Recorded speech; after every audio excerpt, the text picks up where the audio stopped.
And we have got a brilliant crowd building up. It is sold out here at Bay Oval, and the noise is getting louder and louder in the anticipation of watching these two play. Could have been oh so different. New Zealand no first slip, would have been straight to first slip. After that, there was some good balls that went past the outside edge, but the Indians were patient.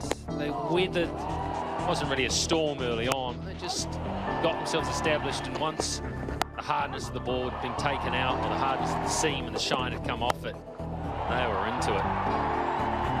New Zealand tried the odd short one, but India was up to it. It was an initial plan, but every short one that was bowled got punished. New Zealand got a little bit frightened. They started pitching up a bit more, and the Indians were all over that. You drop short or bowled a bad one, you got the treatment as well.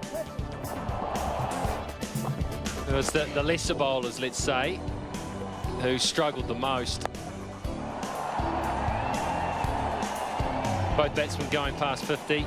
Right, Sharma, Shikhar combining for an initial stand of 154. And at this point, it looked like India was on target. They could have pushed 400 at this point. They were going great guns. New Zealand were absolutely desperate for a wicket, and it just would not come. Plan A, plan B, plan C, it all wasn't working. Trent Boult came back in and they got stuck into him straight away. Still probably the pick of the New Zealand bowlers. Finally, New Zealand made a breakthrough. It was with a pretty average board. I think Trent Boult would even admit that. He got a little bit lucky there. Short, wide one. Virat Kohli came to the middle, looked very good. Sharma was the next to go, so New Zealand was effectively able to go bang, bang. It didn't really matter because they were still able to create partnerships. I thought Raidu played very, very well. It was an efficient knock.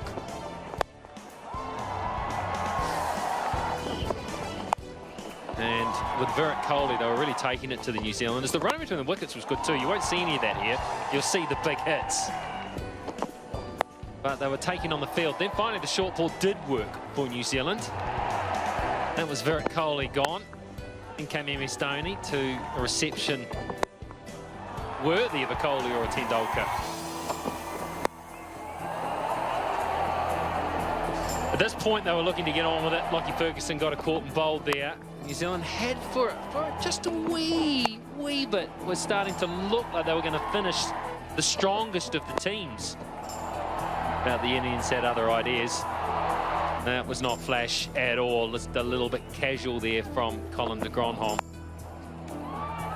And New Zealand conceding about 30 from the last couple of overs. 70 from the last 7 overs, and India go into the halfway break at 324. New Zealand will probably think, you know what, it could have been a lot worse.